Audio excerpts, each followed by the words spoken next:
1.25 लाख का ससुराल part 2। Online काम के चक्कर में 2.5 लाख रुपए बर्बाद करने के बाद आरजू और अमित दोनों ही बहुत परेशान थे। एक तो महीने का खर्च चलाने का टेंशन, ऊपर से जो कर्जदार थे वो भी बार बार फ़ोन करके परेशान कर रहे थे। अरे यार, बहुत टेंशन में हूँ।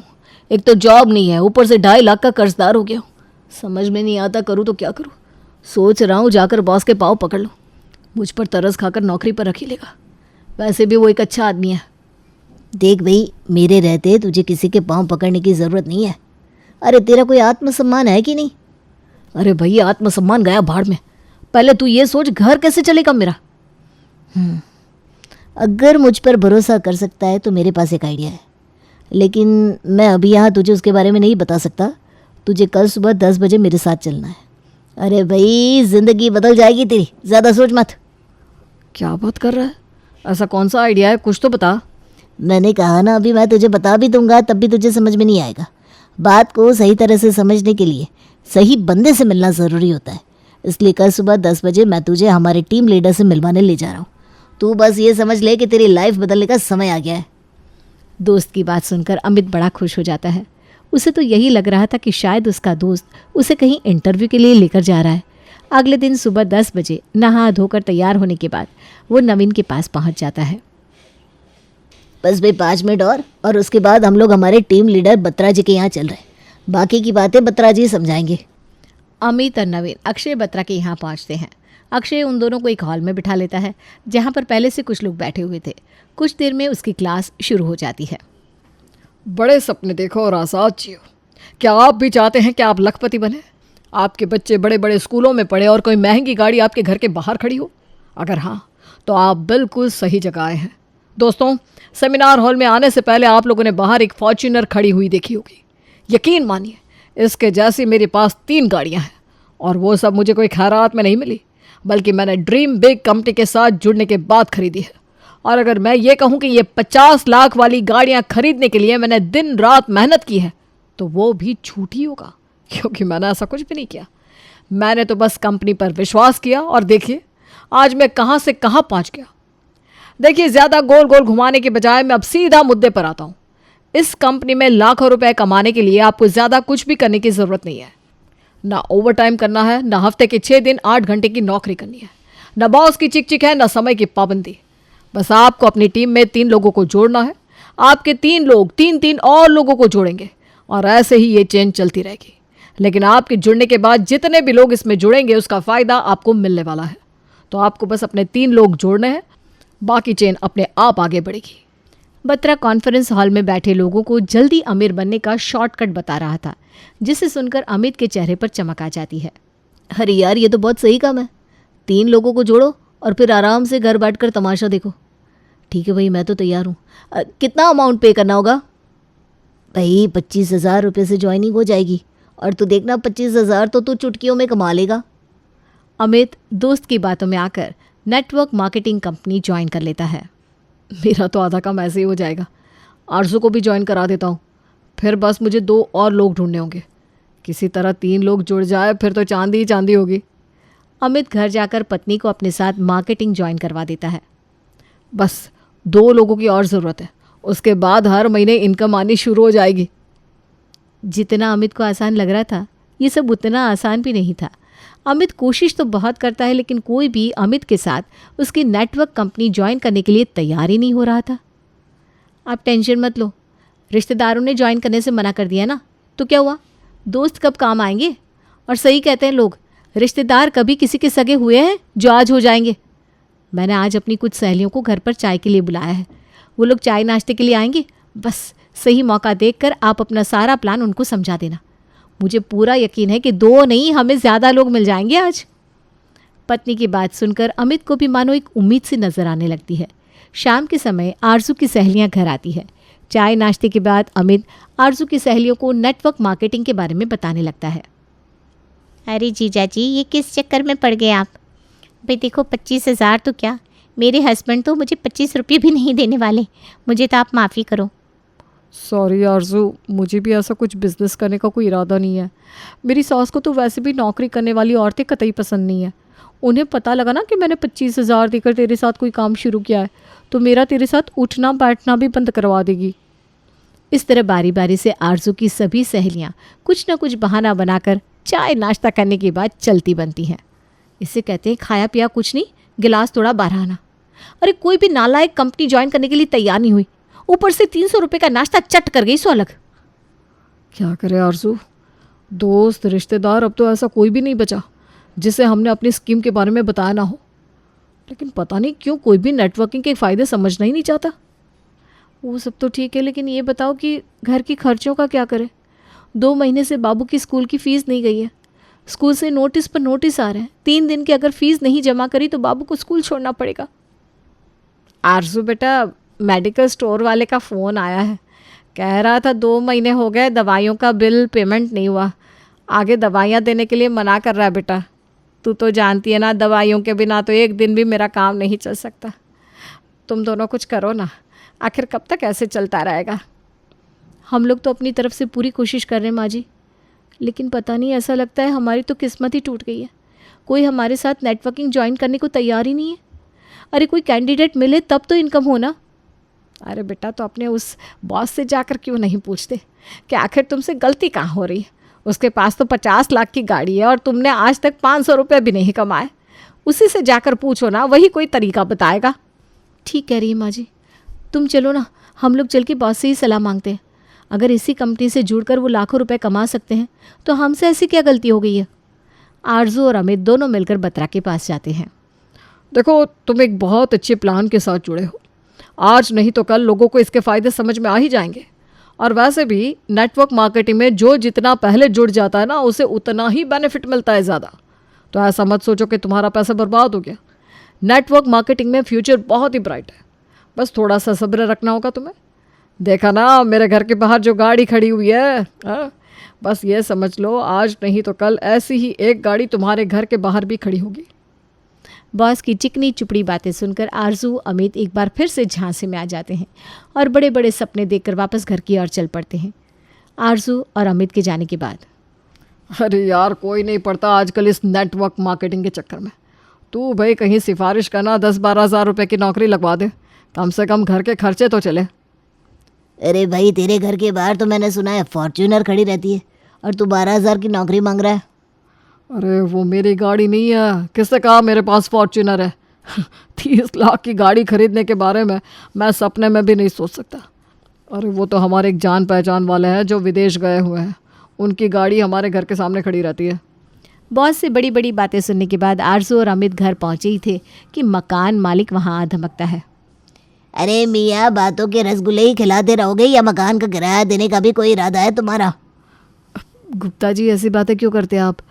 किराया लेकर मैं कहीं भागा थोड़ी ना जा रहा हूँ। अरे भाग कैसे जाओगे? गर्दन से पकड़ कर ले आऊँगा। गुप्ता को ना ऐसा वैसा समझने की गलती ना करना। मैं जितना ज़मीन से ऊपर दिखता हूँ उतना ही ज़मीन के नीचे भी हूँ। अपने हक की चवन्नी भी किसी को हजम नहीं होने देता मैं। तुम तो बस ये बताओ मकान का किराया कब तक मिल जाएगा, वरना मेरे पास किराएदारों की कोई कमी ना है। अगर किराया देने में कोई दिक्कत हो रही है तो तुम मकान खाली कर सकते हो। आप चिंता मत करिए, मैं कोशिश करता हूँ, जल्दी ही आपका पिछला बकाया चुकता कर दूंगा।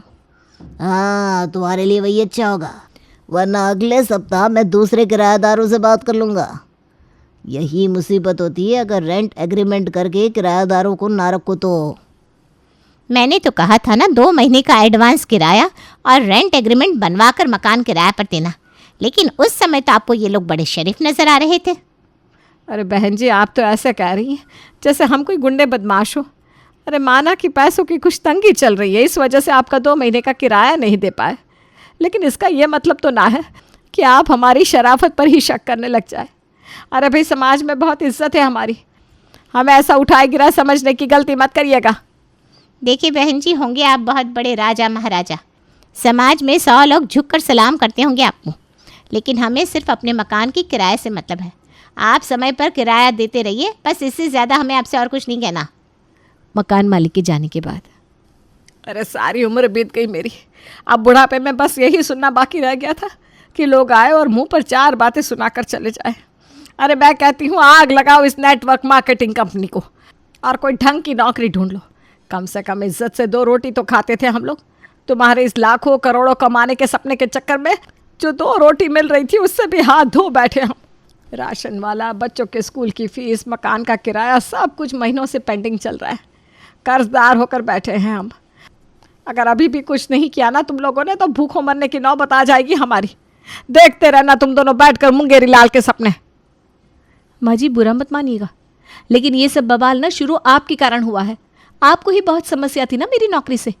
ना मैं नौकरी छोड़ती ना आज हमें ये दिन देखना पड़ता। अरे मैं तो इतनी मेहनत से अपनी नौकरी कर रही थी और जितना बन पड़ता था घर के काम भी करती थी, लेकिन आप यही चाहती थी कि मैं 4 हाथ लगाकर ऑफिस के साथ साथ घर भी संभालती रहूं। मैं मानती हूँ ये सब मेरी गलती से शुरू हुआ है, लेकिन बेटा अभी भी देर नहीं हुई। तुम दोनों छोड़ो इस नेटवर्क मार्केटिंग का चक्कर और नौकरी ढूंढना शुरू कर दो। अमित और आरजू को भी माँ की कही बातें ठीक लग रही थी, इसलिए वो दोनों भी नौकरी की तलाश में लग जाते हैं। लेकिन उनकी लाख कोशिशों के बाद भी कोई ढंग की नौकरी उन्हें मिल नहीं पा रही थी। आरज़ू, मुझे तो कुछ समझ में नहीं आ रहा, करे तो क्या करे। मैंने तो 1-2 जगह नौकरी के लिए बात भी की है, लेकिन कहीं बात ही नहीं बन रही। बिल्कुल ठीक कह रहे हो आप। मैंने भी अपनी कई सारी फ्रेंड्स से बात करी, लेकिन कहीं से इंटरव्यू के लिए कॉल तक नहीं आ रहा। ऐसे घर में बैठकर कैसे काम चलेगा। मुझे तो टेंशन के मारे रातों में नींद भी नहीं आ रही। बस कहीं से 4-5 लाख रुपए मिल जाए ना तो अपनी लाइफ सेट हो जाएगी। क्या करने चले थे और क्या हो गया। अभी 4-5 लाख का चक्कर छोड़ो, मेरी सलाह मानो। ऐसा करते हैं, अपने अपने ऑफिस में चलते हैं और जाकर अपने बॉस से माफ़ी मांग लेते हैं। हो सकता है बॉस कंपनी में हमें नौकरी पर वापस रख ले। बड़ा सीना तान के रेजिग्नेशन बॉस के मुंह पर मार कर आया था मैं। मेरे बॉस ने तो मुझे समझाया भी था कि मैं रिज़ाइन करके ठीक नहीं कर रहा हूँ, लेकिन मेरी अकल पर उस समय पर्दा पड़ गया था। ठीक कह रहे हैं आप। कल ही ऑफिस जाकर बॉस से अपनी गलती की माफ़ी मांग लेते हैं। अगर जल्दी ही नौकरी नहीं मिली तो हमारा पूरा बजट हिल जाएगा। सेविंग्स तो पहले ही ख़त्म हो चुकी है। हमारे महीने के खर्च चलाने भी मुश्किल हो जाएंगे। आरजू अपने ऑफिस पहुंचती है। प्लीज़ सर, मुझे मेरी जॉब वापस मिल सकती है क्या? आपको तो पता ही है कि मैं आपकी टीम की स्टार एम्प्लॉय थी। मैंने तो तुम्हें पहले भी समझाया था कि जॉब मत छोड़ो, लेकिन तुम्हें मेरी बात समझ में ही नहीं आ रही थी। अब मैं क्या कर सकता हूँ? सर प्लीज़, उस फ्रॉड कंपनी के चक्कर में बैंक से भी लोन ले रखा है। हमारी सारी सेविंग्स भी ख़त्म हो गई है। कुछ करिए ना, किसी तरह मुझे मेरी जॉब वापस दिलवा दीजिए। ठीक है, अब तुम इतना रिक्वेस्ट कर रही हो तो तुम्हें तुम्हारी जॉब वापस मिल सकती है, लेकिन मेरी एक शर्त है। सर मुझे आपकी सारी शर्तें मंजूर है, बस प्लीज़ मुझे काम पर रख लीजिए। ठीक है, हम तुम्हें न्यू एम्प्लॉय की तरह रख सकते हैं। तुम्हारा एक्सपीरियंस काउंट नहीं होगा, और तुम्हें तो पता ही है हमारी कंपनी में फ्रेशर को 15,000 रुपये सैलरी मिलती है। क्या? ये तो गलत बात है। 2 महीने में मेरी सैलरी 25,000 होने वाली थी और अब आप सीधा मुझे 15,000 रुपये सैलरी देने की बात कर रहे हैं। नौकरी चाहिए तो 15,000 में ही करनी पड़ेगी। बॉस की बात मानने के अलावा अभी उसके पास और कोई चारा भी नहीं था। वो चुपचाप 15,000 में नौकरी करने के लिए हाँ बोल देती है और मुंह लटकाकर घर आ जाती है। दूसरी तरफ अमित भी अपने बॉस के पास पहुंचता है। सर, मैं 2 घंटे ओवर टाइम करने के लिए भी तैयार हूँ, लेकिन प्लीज़ मुझे जॉब पर वापस रख लीजिए सर। आप जानते हैं मैं घर में अकेला कमाने वाला हूँ, मेरे फादर भी नहीं है, बाकी की जिम्मेदारी भी मुझे ही देखनी होती है।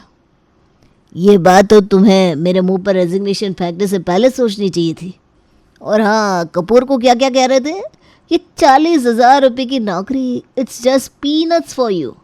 तो फिर अभी पीनट्स खाने की तुम्हें क्या ज़रूरत पड़ गई भाई?